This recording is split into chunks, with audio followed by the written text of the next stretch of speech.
welcome to this new series of videos meant to help you do your web assign. This is the first in the series and this will help you on chapter 1. Thank you. Physics is a science of measurement, and to measure quantities we need units. So physics is quantitative. We're going to be measuring length, mass, time, and other quantities. So measurements always require units, and there are many types of units. You may be used to feet, pound, seconds, but we do not use those units in physics. There is an international system of units that scientists have decided. And in semester 1, we only need 4 quantities and their units. We will always be measuring them in these units. Length will be measured in meter. You could be given length in centimeters, inches, and all that, but you will have to change it into meter. Likewise, mass has to be calculated in kilograms. Could be given in grams or even pounds, but we have to convert it into kilograms. And then we have time. Time could be measured in days, months, or years, minutes. But time in physics has always got to be converted into seconds. And then finally, temperature. Temperature, we measure it in America in Fahrenheit. You could measure it in Celsius. But the standard unit of temperature is Kelvin. Now we will only be using Kelvin in the second part of the semester, so that can wait. But we will be using meter, kilogram, and second right from chapter 2 onwards. So we need to know how to convert from one to the other. So here is an example on conversion of units.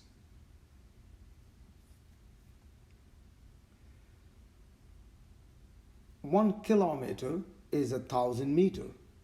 The prefix kilo means 1,000.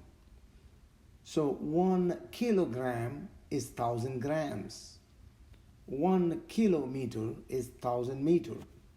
The word prefix stands for kilo. The prefix kilo, stands for 1,000. And then 1 mile is approximately 1.6 kilometers. I will give you the actual number as we move on. But first, let's try to change or convert 36 kilometers per hour into meter per second. 36 kilometers per hour into meter per second, right?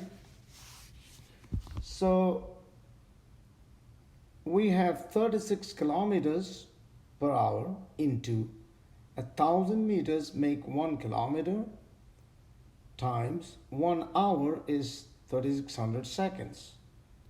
So now the hours get cancelled, the kilometers cancel out, and you have meter per second. And when you do this calculation, you get 10 meter per second. So this is how we convert kilometer per hour into meter per second.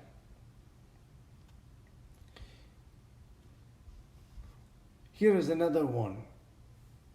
Here you convert the same number, 36 kilometers per hour, into miles per hour. So you see that the per hour part is the same, so you only got to change kilometers into miles. And 36 kilometers per hour into 1 mile by 1.6 kilometers approximately, and I'll give you the actual number, and you will get 22.5 miles per hour. But here is the actual number. This is what you got to use for your homework. 1.609344 kilometers. When you do that, the answer changes and becomes 22.6 miles per hour. Next, we'll talk about uncertainties in measurements. Whenever we try to measure a length or a mass, we are not going to get it accurately. We're going to use an instrument to measure that. It may be a meter stick, it may be a triple scale, a triple beam balance. But all of these instruments have uncertainties. So let's take an example and see what uncertainty in measurement means. So in this case, we are measuring the length and it's given us 75 meters, but we know that the instrument has an uncertainty of 5%. So what is the uncertainty in the length in meters? So the question is, what do you mean by 5% uncertainty of 75 meters? Now, 5%, whenever you use the word percent, it stands for out of 100. So when you say 5% uncertainty, you mean 5 by 100.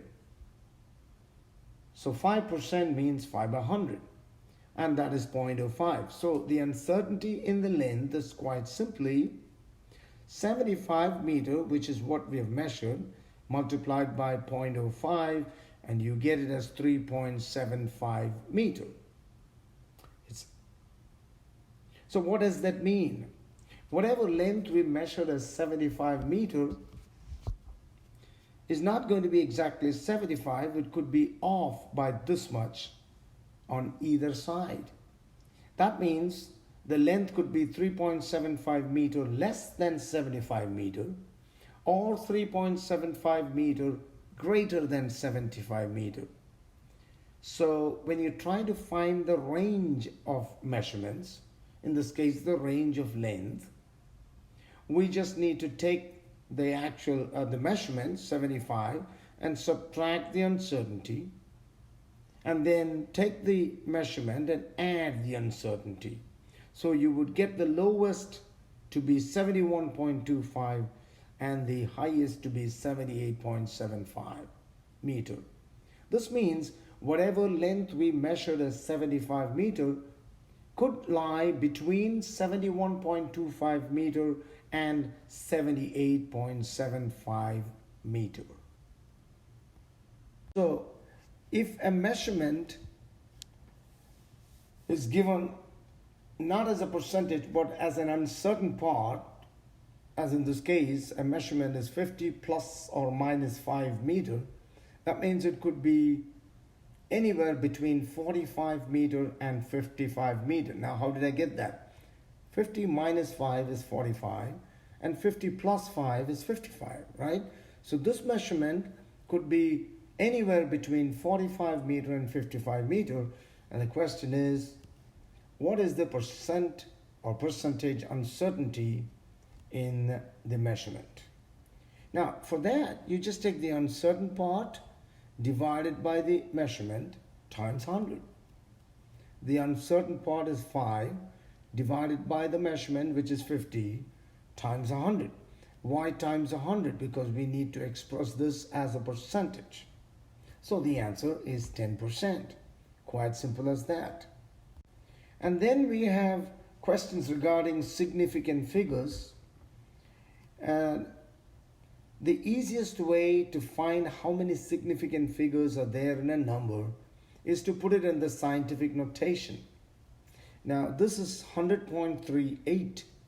When you say scientific notation, that means the decimal has to come after the first non-zero digit, which is 1 in this case. So the decimal has got to be here instead of here, which means we got to move it 2 places to the backwards. And since we move it backwards by 2 places, you got to multiply it by 100 to get back the original number. Let me explain. All right, let me show you that. So how many significant figures are there in 100.38? It's quite simple. Even without scientific notation, we know there are 5 significant figures. But just to show you, 100.38 is written as 1.0038 times 10 to the 2. Why 10 to the power 2? Because I've shown you, you moved it 2 places backwards, you got to multiply it with 10 to the power 2. If you had moved it 3 places backwards, you would put 10 to the power 3. That's right. Okay. So in this case, after you put it in this manner, you just count the number of digits. That's 5, you can see. So there are 5 significant figures.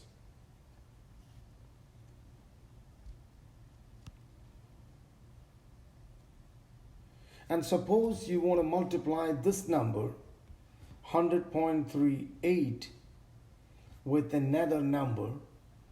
Would you be able to express the answer in the correct number of significant figures?